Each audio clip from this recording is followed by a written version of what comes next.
연구원 11번째 중 4번째 시간 진행하겠습니다.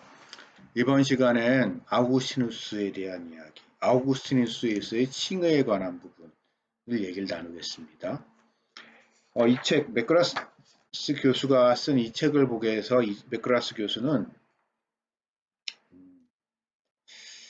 역시 대단한 학자답게 인정할 건 인정하고 넘어갑니다. 즉, 초대교회 당시 사도들의 시절, 속사도의 시절이 있고 교부의 시절이 있잖아요. 근데 속사도와 그러니까 초대 교회 교부들이 남겨놓은 많은 교회의 문서들을 살펴보면 우리가 생각하는 것과 달리 사도 바울에 대한 이야기, 특별히 사도 바울의 이신칭의에 대한 이야기는 거의 언급되어 있지 않습니다. 이 점을 아주 쿨하게 인정하고 넘어가요. 물론 그들이 사도 바울을 존경하지 않다거나 사도 바울을 무시하거나 하지는 않지만 분명한 건 이제 일단 그런 우리가 알고 있는 교부들의 문서들에서는 이신칭의라에 관한 흔적을 발견하기가 어렵습니다. 당혹스러울 정도. 왜 그럴까요? 그거에 대해서 우리는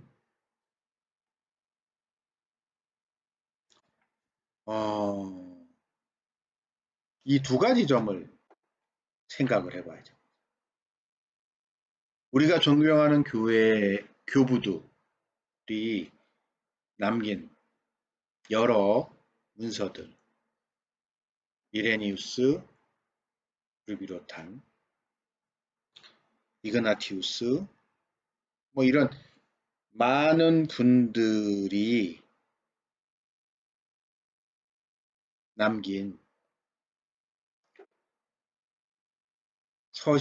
많은 이제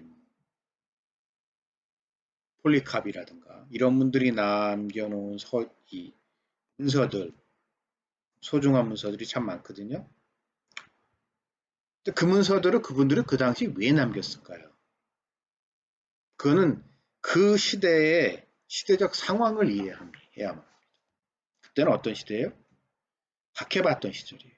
제가 지금 언급한 이런 거와 같은 교부들은 어떤 분이에요?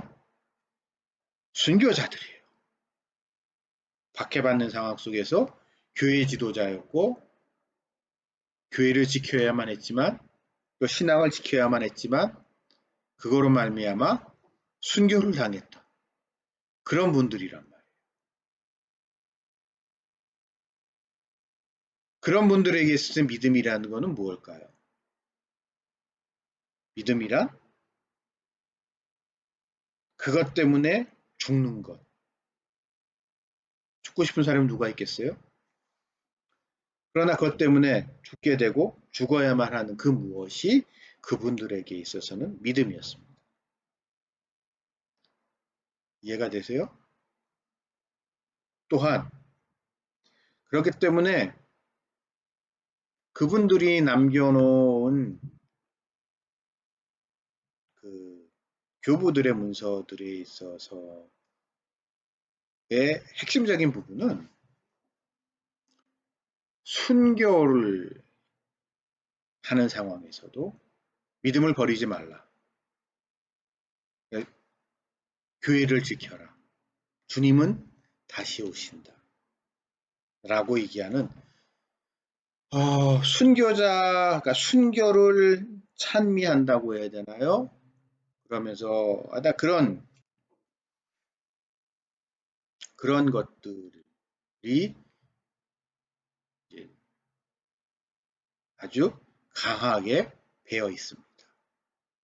그렇기 때문에 그런 곳에서는 이제 사도 바울에 대한 이야기를 하더라도 사도 바울의 바울 서신서에 대한 내용을 인용을 한다 하더라도 이신칭의 같은 거를 굳이 인용할 필요가 없어요. 왜? 그분들은 다 순교를 각오할 믿음이 있는 사람들이기 때문에. 그렇죠? 그런 사람들한테 새삼스럽게 그런 걸 이야기한다는 것은 무의미한 것이고, 오히려 그렇기 때문에 그들에게는 이 순교를 언제 그들에게도 닥칠지 모르는 이 순교의 상황을 어떻게 맞이할 것인가라는 부분이,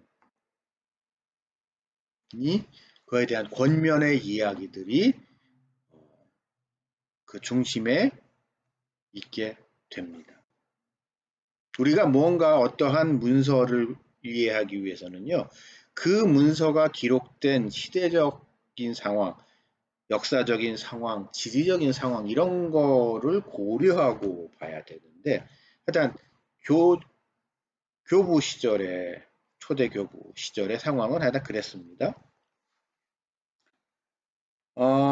이에 반해서 바울 서신서의 상황은 이 책에서도 지적하지만, 바울이 활동하던 초대교회 시절, 이때는 기독교 공동체라는 게 유대교 공동체, 디아스포라 유대인들이 중심이 되어 있었던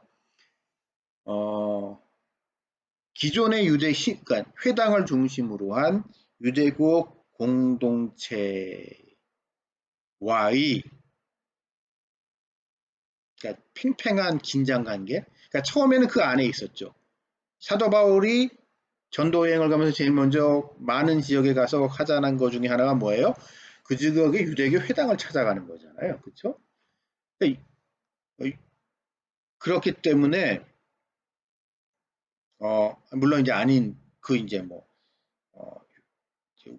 우리시면 노방 전도를 통해서 하는 경우도 분명히 있지만, 또 많은 경우는 분명히 유대교 회당에서 해가 되고, 그러니까 결국 유대교 회당에 있었던 기존의 유대인들, 히브리 신앙을, 야훼 신앙을 했던 그들과 이제 그거를 기반으로 생겨났지만, 거기서 그렇기 때문에 그들과의 갈등이 있는 거죠. 우리가 이제 사도행전을 보게 되면 사도 바울은 두 가지 세력으로부터 공격을 받습니다. 그러니까 회당을 중심으로 예수 그리스도를 전파하게 되면 이미 회당에서 자리 잡고 있었던 기존의 유대인들과의 갈등이 있고, 회당이 아닌 지역, 그런 게 없는 지역에서 하게 되면 기존의 이제 뭐라고 해야 되나요? 그들의 이제 이방 우상 숭배라는 그런 사람들과의 갈등. 이 두 갈등이 사도행전에 등장하는 그러니까 바울의 전도 여행에서 나타나는 어려움이잖아요. 이 두 가지가. 그것 때문에 이 사람들도 죽이려고, 이 사람도 죽이려고 전부 괴롭히잖아요. 사도 바울은. 이제 그런 상황이기 때문에 이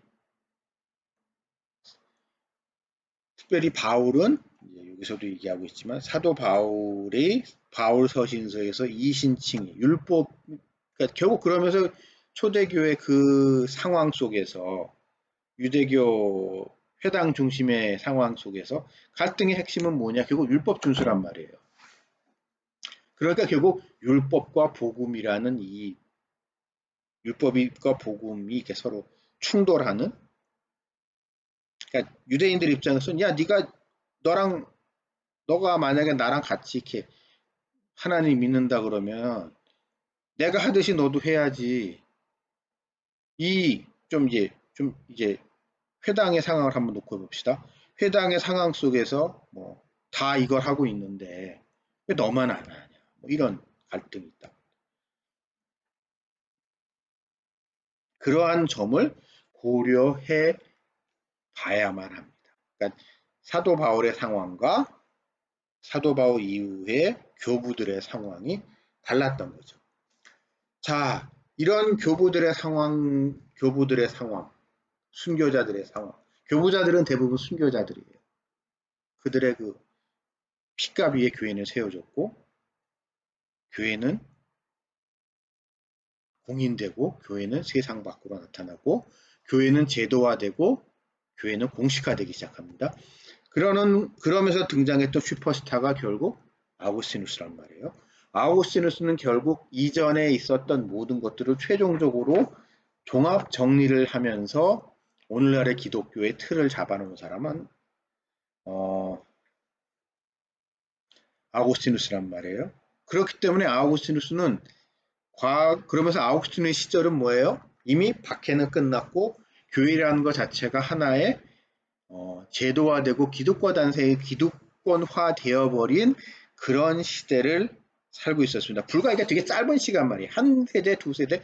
그러니까 아우구스티누스 시절에도, 아우구스티누스가 젊었던 시절에도, 아우구스티누스가 있었던 그 시절에도 나이 드신 분들 중에는 과거의 박해를 경험했던 그 시대를 뚫쳐나왔던 분들도 있단 말이에요. 그거 두가가 공존하는 그런 시대였단 말이에요. 아주 이 짧은 시간 내에 교회가 성장했기 때문에, 사회적으로.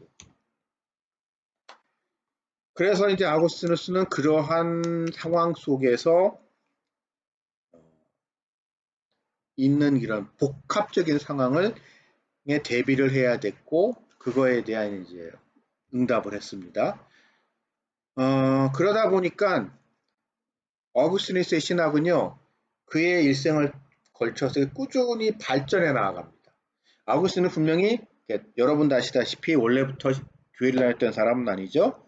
원래는 이제 좀 이제 세상적인 성공을 추구했던 사람이고, 만이교에 빠져 있었고, 쾌락에 빠져 있었고, 성공에 빠져 있었던 그 사람인데, 그랬던 분이 이런저런 저런 과정을 거치면서 이제 그리스도인이 됐고, 결국 히포의 주교까지 가게 됐단 말이에요. 그러니까 그가 처음 직면했던 상황, 그가 중간에 직면하게 되는 상황, 그 다음에 그가 마지막에 직면하게 되는 상황은 전혀 달랐습니다. 그리고 그는 목회자이며 신학자로서 그 각각의 시대에 맞는 그러니까 그 사람이 처해져 있는 상황에서 던져지는 질문이 다르잖아요. 그러니까 세상 사람들이 던지는 질문이 다르단 말이에요. 그러니까 그거에 대해서 아우구스티누스는 이 급변하는 세상의 변화 속에서 거기에 적절한 답을 제시하기 위해서 고분분투했고, 그 결과 그리고 그것은 아우구스티누스 개인의 고민이었을 뿐만 아니라 그 당시 교회가 직면하고 있었던 고민이란 말이죠. 그래서 그 고민에 대해서 아우구스티누스에게 응답을 내놓은 답을 찾기 위해서 번민했고 고민했고, 그거를 통하여 그의 신학은 계속 발전해 나갔단 말이에요. 칭이라는 부분에 있어서도 마찬가지입니다. 그가 처음에 신학자가 됐을 땐 칭에 대한 언급을 거의 하고 있지 않습니다. 이 책에 의하면. 아우구스티누스의 방대한 저작을 제가 다 읽어보지 않았기 때문에 제가 이제 이걸 현실적으로 다 찾아보긴 힘들다. 맥그라스 교수의 인용 표현을 보면 거의 초기에는 칭의 같은 거에 대해서는 전혀 언급하고 있지 않습니다. 왜요? 그 시절만 해도 아우구스티누스 본인도 그렇고 시대적인 분위기가 플라토적인 성향이 되게 강했기 때문이죠. 즉 플라톤과 같은 그런 지적이고 그런 인간이 신이 되는 것, 완전해지는 것, 인간이 인간의 한계를 벗어나는 것, 초월적인 그것에 대한 추구를 통하여 인간이 상승하는 것, 완전으로 상승해 나가는 것이 그 시대 그러니까 그 젊은 아고스티누스가 직면해 있었던 그 시대의 일반적인 분위기였기 때문에, 자, 그에게는 이제 별로 그 문제는 칭의라는 문제는 중요한 문제가 아니었습니다. 거의 그냥 그의 주대한 관점은 플라톤적인 사고를 하던 그 시대의 사람들에게 기독교의 복음을 플라톤적으로 설명하는 거였단 말이에요. 그래서 이제 플라톤적인 관점에서 보면 칭의 같은 거는 별로 중요한 게 아니거든요. 왜냐하면 플라톤은 초월을 강조하는 그런 성향, 초월과 완전을 추구하는 경향이기 때문에. 자, 그러던 것이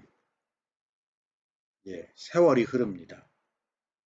그러면서 그에게 던져졌던 그가 이제 신학자로서 명성을 얻게 되고 주교로서 자리를 잡게 되고 히포의 주교로서 자리를 잡게 됐을 때 그에게 던져졌던, 그러니까 도나투스 논쟁이 있었죠. 도나투스 논쟁에서 최종적으로 승리를 하고 이제 진 그에게 던져졌던 새로운 과제는 펠라기우스 논쟁이죠. 자유의지의 논쟁이라고.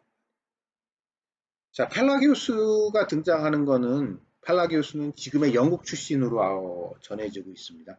펠라기우스에 대한 기록이 그렇게 많이 남아있지 않기 때문에 토막토막 있는 자료를 보게 되면 그 영국 출신인 거로 추정이 되는데 그의 주된 관심은 뭐냐면 그는 아주 도덕적으로 훌륭했었던 수도 사람. 그랬던 사람이 이제 그분 정말 너무 이제 훌륭한 분이다라는 명성을 얻게 되면서 그가 이제 로마로 오게 된단 말이에요. 로마에 이제 그 당시 잘 나가던 사람들의 초청을 받아서 로마에 오니까 아니 이게 로마가 너무 이게 타락한 거야. 세계의 중심이 로마가 어떻게 타락할 수 있냐 하면서 이제 요즘으로 말하면 도덕적 재무장을 이제 강조를 하게 됐죠. 근데 도덕적 재무장을 주장하는 것까지는 좋지만 그거로 인하여 인간의 자유의지. 너 잘할 수 있는데 왜 안 하는 거야? 하면서 이제 그가 등장하게 되고 결국 그거는 인간이 만약에 그러면서 교회라는 게 왜 존재하냐? 하나님의 은혜가 왜 필요하냐? 이런 논쟁까지 발전을 하게 됩니다.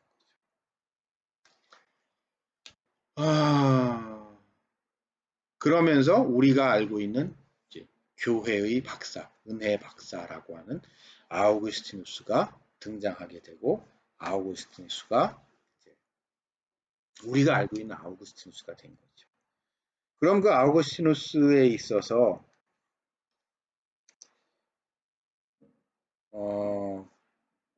지금 이제 펠라기우스 논쟁과 관련돼서 그러니까 아우구스티누스의 가장 핵심적인 것은 인간의 자유의지 그 자체를 부정한다기보다 인간의 자유의지라는 것 자체가 이미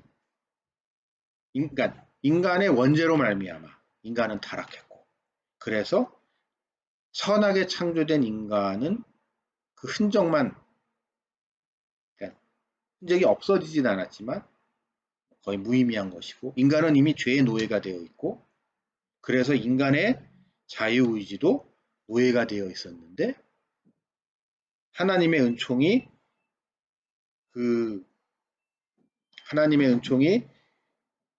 로 인하여 그것이 노예에서 해방된 인간의 자유의지가 인간을 구원으로 이끈다는 거죠. 근데 그 하나님의 은총의 이유가 뭐예요? 하나님의 사랑. 카리타스로 인하여 하나님은 우리에게 은총을 베풀어 주셨고 그거로 인해서 우리는 우리의 타락한 노예가 되어버렸던 자유의지는 해방됐고 그것으로 인하여 우리는 선한 것과 옳은 것을 선택할 수 있는 능력이 우리에게 회복되었다는 게 아우구스티누스의 은혜론의 핵심입니다. 그럼 그 아우구스티누스의 은혜론에 있어서 그럼 하나님의 의라는 건 무엇을 차지하게 되냐?